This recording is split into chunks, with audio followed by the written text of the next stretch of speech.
The 2020 MLB season was the most bizarre in history. Instead of fans, there were hundreds of cardboard dogs, horses, and even a guy who bought 100 cutouts of himself. But some people just couldn't bear living without baseball. In fact, one fan broke into Fenway and started screaming, "Boston loves New York." But he wasn't the only one going crazy. Just a week after the season started, one of the Mets' best players suddenly vanished, with his team having no idea where he was. But that's not all. Rosario hit a walk-off home run in the 7th inning. Teams had to socially distance themselves on celebrations, and because of the shortened season, Luke Voit, Dominic Smith, and Kyle Lewis were among the best players in the sport. It was a season like no other. And since we're half a decade removed from the madness, now seems like a perfect time to relive the most bizarre season in MLB history. Well, after the players voted against the league's latest proposal, the owners now plan to implement a 60-game season. Baseball was going to be played, but this time things are going to be a bit different. Even though baseball's back and we're thrilled about it, there is still distancing. And the protocols, like you talked about, man, they are extensive. 60 games, not even half of a typical season. That meant any kind of slump could knock a team out of playoff contention. In other words, the regular season was no longer a marathon like it used to be. It was a sprint, and no team came out of the gate hotter than the Colorado Rockies. And there it is, base hit left center field, hits it around third, and the Rockies will win it.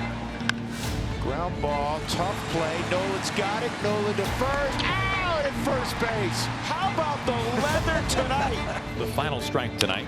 This is on the ground to Trevor. Across the diamond, that is a combined one-hit shutout for the Rockies. After finishing with 71 wins the year before, no one was expecting the Rockies to compete. But somehow, they were the hottest team in baseball, jumping to the MLB best record at 11-3. And they weren't the only surprise, although this one wasn't for the same reason. Another Astros hitter caught looking at a fastball right in the zone. That ball is right down the middle, just above the knees. That's normally a very hittable pitch. You would expect all the Astro hitters to be very aggressive in those two-strike counts, but that's the 5th Astro we've seen go down looking at a fastball in the zone. Coming off 3 straight 100-win campaigns, the Houston Astros struggled for the majority of the season. It was also the first year where their sign-stealing scandal became public knowledge, and their players paid the price. If the Astros players aren't going to get punished by Major League Baseball, then we're going to punish you. I just don't think it holds any value. You cheated and you didn't earn it. You know, that's how I feel, is it wasn't earned. I feel like every single guy over there needs a beating. There could have been many reasons behind the Astros' 2020 slump, but one might have been how uncomfortable they felt knowing everyone hated them. Luckily for them though, there were no fans in the stands. Instead, stadiums were filled with cardboard cutouts. A wholesome idea meant to make ballparks feel less empty. To me though, it gave the whole thing a strangely dystopian vibe. But anyways, fans had a field day with this. People put their dogs in the stands, which I guess Jeff McNeil didn't really enjoy. Maybe he's just a cat person though. Or a horse person like whoever put their half-a-ton pet in Oakland. But perhaps my favorite, this White Sox fan who bought 100 cutouts of himself. It was cool to see yourself in the stadium. But a lot of people thought this, along with the season, was just masking what was going on in the world and that maybe baseball shouldn't even be played. Those thoughts only became more intensified as COVID outbreaks found its way into teams. Where are we? Is this season really going to charge on? That's 2 teams with positive coronavirus tests, 10 teams that are affected. And the spider web effect here that seems to be just running through baseball is the big problem.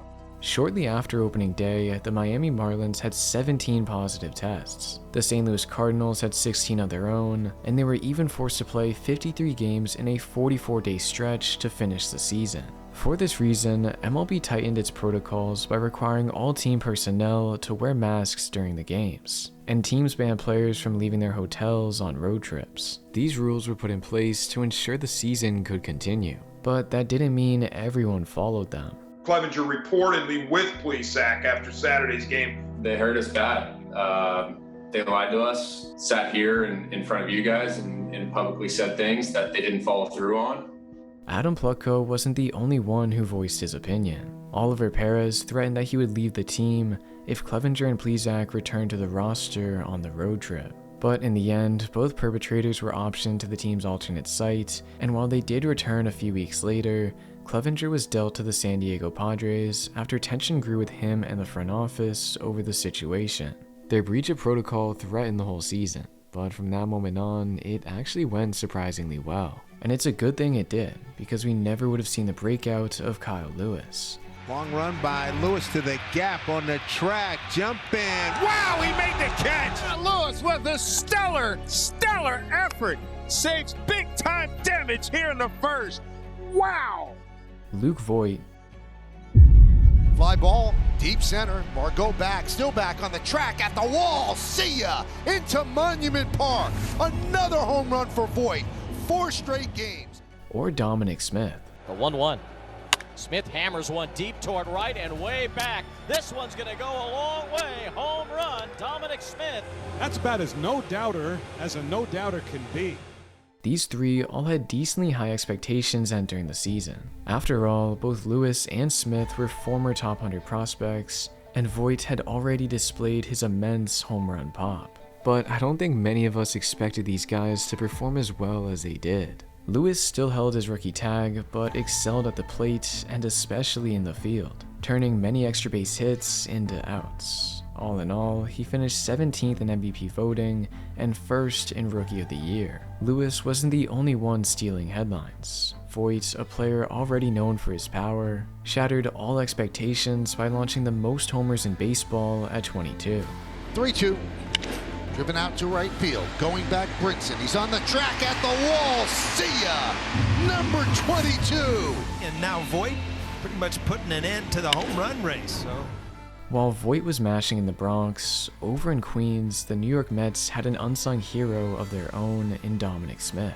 In fact, he was among the game's most intimidating offensive weapons that season, finishing above the American League MVP and the face of baseball in WRC+. He was just one of many Mets players enjoying a stellar offensive campaign, but somehow they couldn't string wins together. Swing and a miss on 95 to start the game. Well, you're going to see some heat today. Max Scherzer's fastball. That will take care of New York. 3 strikeouts in the inning. On the ground, Dansby's got it. He'll scoop and fire. The Braves are headed home at long last with a 7-0 shutout win against the New York Mets.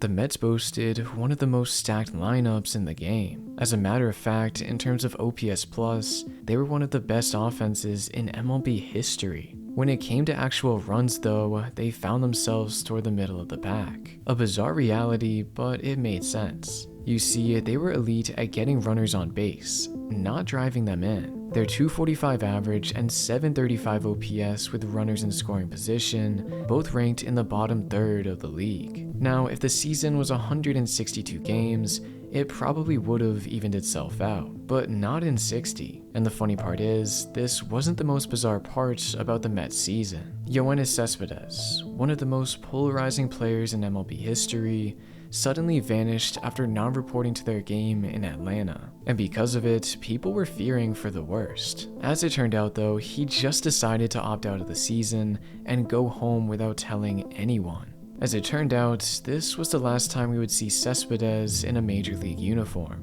But he wasn't the only one struggling with being away from home. The Toronto Blue Jays, the only non-US ball club, were unable to play their home games after the Canadian government deemed it unsafe to travel back and forth across the border. So on the road they went. At first they were going to share PNC Park with the Pirates before their request got denied. And the same thing happened when they tried to play in Baltimore, which meant in the end, the team was forced to use their AAA stadium in Buffalo, New York, a familiar venue for a few of the team's rising players. In fact, the three of Vladimir Guerrero Jr., Bo Bichette, and Kevin Biggio once called Buffalo home, and in their old stomping ground, they led the franchise to their first winning season in 4 years. These three were the face for the new era of Blue Jays baseball. Lost one on the way, but whatever. Wasn't the first time. Yeah, I've learned my lesson on jerseys. Over on the West Coast, another young team was catching everyone's eye, the San Diego Padres, or as they later became referred to, Slam Diego.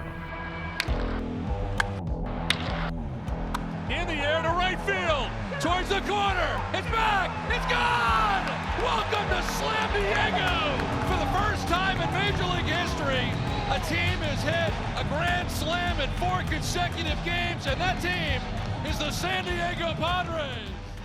After recording grand slams in an MLB record 4 consecutive games, San Diego rightfully deserved this new nickname. Slam Diego, I mean, to do that 4 straight games, it was unbelievable. I'm like, it's hard to set that situation up, let alone do it 4 straight when it's there. With 37 wins, the Padres held the 3rd best record in the sport, clinching their first playoff appearance in 15 years. Swing and a miss, he struck him out. For the first time in 14 years, the San Diego Padres have clinched their spot in the postseason.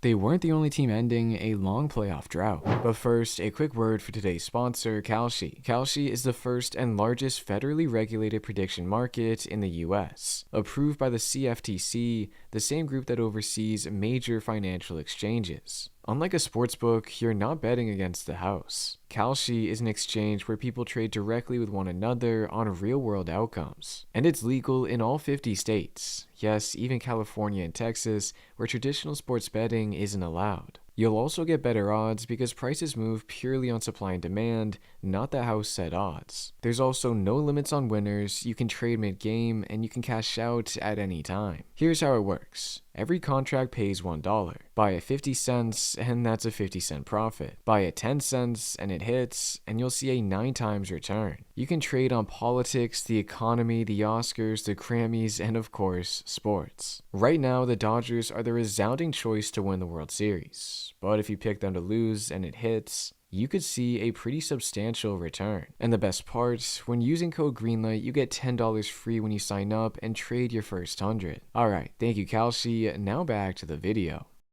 With the expanded format featuring 8 teams from each league, the Miami Marlins entered the playoffs for the first time since 2003, and the Chicago White Sox played meaningful baseball for the first time since 2008. But it was the playoff regulars who stole the show.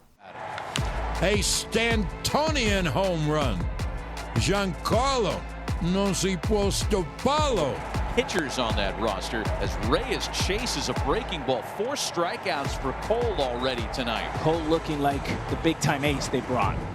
The Yankees took a commanding 12-3 win over Cleveland in Game 1, and while the visitors did claw back, up 4-0 early in the first, Gio Urshela took it upon himself to give the Yankees their first lead of the night in grand fashion. And the 3-2 is swung on and hit in the air to deep left center. It is high, it is far, it is gone. It's a grand slam. And the Yankees take a 5-4 lead. And boy, did he catch that pitch. When he swung, you knew it was gone. He really rocked it. Gio was the unsung hero of the ball club for a few years, displaying sneaky pop as shown by his go-ahead grand slam, but also elite defense, which became apparent just a few innings later. Urshela to LeMahieu for 1, and the Yankees turn the double play. Wow! Gio's all-around contributions helped lift the Yankees to a sweep over Cleveland, but for other teams, it didn't come as quickly. The Padres and Cardinals split the opening 2 to set up the winner-take-all matchup. All right, so where do we stand? Do you just look at the pitching matchup and go, advantage St. Louis Cardinals, or with the superstars feeling as good as they feel right now, Machado and Tatis, advantage Padres? For many on the Padres, it was their first postseason trip of their young career, but they played like veterans, especially Fernando Tatis Jr. Broken bat flare, diving stop, Tatis! Off the bat that had a 97% hit probability, and Tatis took it away. It was through the team's young firepower that the franchise captured its first playoff series win since 1998, and they weren't alone. The Marlins upset the Cubs for their first series win since 2003. For other fans though, that long-awaited moment of October triumph never came. That's strike 3 from Presley, and the Astros win it 3-1, holding the Twins' offense completely in check. The Minnesota Twins had suffered through years and years of losing, and with a sweep at the hands of the Astros, their playoff losing streak stretched to an astounding 18 games. On one side, the Twins were in hell, while the Astros were rejoiced, especially Carlos Correa, who took it as an opportunity to prove to everyone that they were still the team to beat, and they showed that once again in the divisional round. And he will make the catch up against the screen. Nicely done. And it's driven to deep left field for Correa. A 3-run home run puts the Astros on top 5-3. Strikes out the side, in fact. Javier gets Pinder, Davis, and Olsen all down by way of the K. It's 7-4 Astros. In the end, the battle between the two division rivals ended comfortably for Correa and his boys. But for the other two remaining American League participants, it couldn't have been any more intense. After splitting the first 4, the Yankees and Rays embarked on a tactical chess match in Game 5, with the score tied at 1 in the 8th. At this moment, Aroldis Chapman emerged from the pen, and Mike Brasso grabbed his bat. It seemed like just another normal face-off, but these two had history. This is a life-threatening situation. This is not just a baseball situation. You just don't do this. You don't headhunt. And this is, I believe, purposeful. On September 1st, Chapman took it upon himself to try and hit Brasso with a 101-mile-per-hour fastball in the head. If he had connected, it could have been a potential life-altering incident. With this in mind, Brasso stepped up to the plate, ready to settle the score once and for all. Chapman, no regular lefty. 3-2. Brasso sends one into left field. Gardner going back, and it is up and gone! Battling from 0-2 to a 3-2 count and taking Chapman into the lower deck and left, and the Rays are 3 outs away from the League Championship Series. After a 10-pitch, 5-minute, and 17-second battle, it was Brasso who came out on top, and it proved to be all they needed to send the Yankees packing. And he hits a bullet, and it's caught at third by Wendell, and that's it. It is over, and the Rays are headed to the American League Championship Series. Chapman held the loss over his head, but the truth was, the Rays were just overpowering, especially one man, Randy Arozarena. And he rips one into center field. That had good wood on it. Hicks is going back. He's at the wall, and she's gone. Change up, by the way. No, that one's hit hard. Right field. On the run is Judge going back. And Arozarena has another first-inning home run. Randy Arozarena on the first pitch sends it deep into left. And there goes another one for Arozarena. Through the first 7 games of his postseason career, he was hitting a cool .444 with 3 home runs. Yeah, not a bad start. And he carried this success over into the championship series by sending 4 more balls into the seats. But none were as crucial as his first inning shot in Game 7. Destroyed fastballs, and he hits that one into right center field. That ball is well hit, and Randy Arozarena does it again. What a ride he is on. They were able to overcome the Astros' attempts of a comeback to feature in their first World Series since 2008. Coming in, Margot, and that's it. The Tampa Bay Rays have won the American League pennant. Over on the National League side, they too saw the race for the pennant reach the 7th game. Who wins Game 7 of the National League Championship Series? That's a good one. I think Dodgers win. Dodgers win? Yep. Dodgers punched their ticket to the Ball Classic? I think there have been some really good Dodgers teams the last 5-6 years. I think this is the guttiest and the team with the most heart. I see them winning Game 7. Yeah, we're all in agreement. Freddie Freeman, Ronald Acuna Jr., and Max Fried on one side, while Mookie Betts, Corey Seager, and Clayton Kershaw stood on the other. It was a matchup between two of the most historic teams, with some of the game's most exciting players. And to start off, neither team could establish a lead, but that was mainly because of one man. Lifts this one way up there. It was like Betts didn't see it at first, now goes back, jumps, and he does it again! Mookie putting his stamp all over the NLCS defensively. With Freeman's fly ball threatening a 4-2 deficit for the Dodgers, Mookie timed his leap perfectly to keep the Braves off the board, giving Cody Bellinger the chance to play hero in the 7th. Tonight. This time he hits the ball to deep right field. Cody Bellinger has done it, and the Dodgers lead in Game 7. Bellinger may not have reached the same heights as he did during his record-breaking rookie season or MVP campaign, but he came through when it mattered most to send the Dodgers to the World Series. The Dodgers come from behind in the series. They come from behind in Game 7, and they win the National League pennant. After an unprecedented season, the stage was set. The Los Angeles Dodgers versus the Tampa Bay Rays. In a way, the series represented David versus Goliath, because while the Dodgers held the highest payroll, the Rays found themselves toward the bottom of the league. For many, it seemed like they were in over their head, trying to match up against a juggernaut like the Dodgers. And he pulls one into right center. Back at the track, at the wall, is gone. He's used to it. That is wow. What a play by Turner, putting on a clinic. And an easy inning for Kershaw. Right now, the Dodgers are on cruise control. Through the first 3 games, the West Coast boys held a 2-1 lead, meaning if the Rays dropped another, they'd face a steep uphill climb to get back in the series. With this in mind, they stepped foot onto the diamond in Game 4, ready to give everything they had.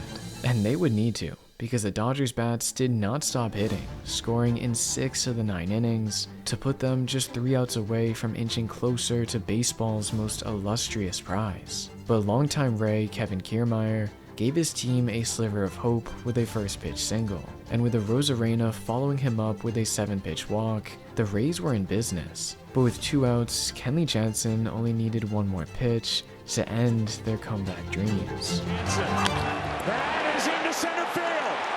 Here comes Kiermaier. Phillips has tied the game. Arozarena coming around. Throw home. Now he stumbles. But the ball gets away. Tampa Bay wins it.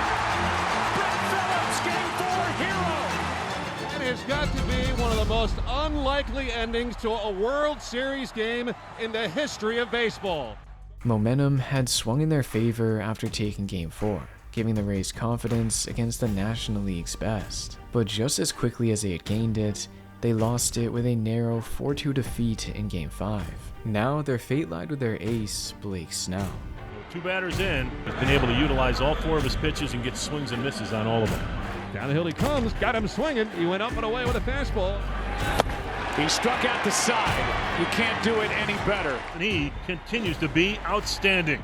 Snell was dealing, striking out 9 batters over 5 scoreless frames. At 69 pitches and a 1-0 lead, he looked destined to carry his team into Game 7. But after a 1-out single to Austin Barnes, manager Kevin Cash appeared from the dugout to take the ball from his star pitcher.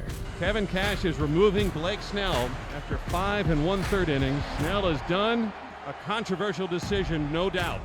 Cash was the resounding choice for Manager of the Year, but in this moment, he made the mistake that ended up costing his team everything. There's a 2-0. Hard hit and fair. Down the line. Hits the fence. Digging for third is Barnes. They will hold him there on a double by Betts, and the Dodgers are in business in a blink. And this one gets by Zunino. Tie game. Here's a play at the plate. Throw home. Too late. Dodgers lead. Betts scores. With Snell out of the game, the Dodgers immediately took the lead. And following an 8th inning solo shot by Mookie Betts for insurance, the Dodgers cruised to their first World Series title in 32 years. The wait is over. The Dodgers are the champions of 2020 in a year like no other, where joy has been so hard to come by. The Dodgers, for the first time since 1988, 32 seasons, are the champions of baseball. Thank you for making it to the end of the video. Let me know your favorite parts about the bizarre 2020 MLB season in the comments, and if you enjoyed, make sure to subscribe for more baseball content like this on the weekly. And if you would like to keep watching, how about my video on Madison Bumgarner's incredible 2014 season when he basically single-handedly won the World Series? Alright, I'm gonna go watch Game 6 of the LCS, and the Blue Jays better win.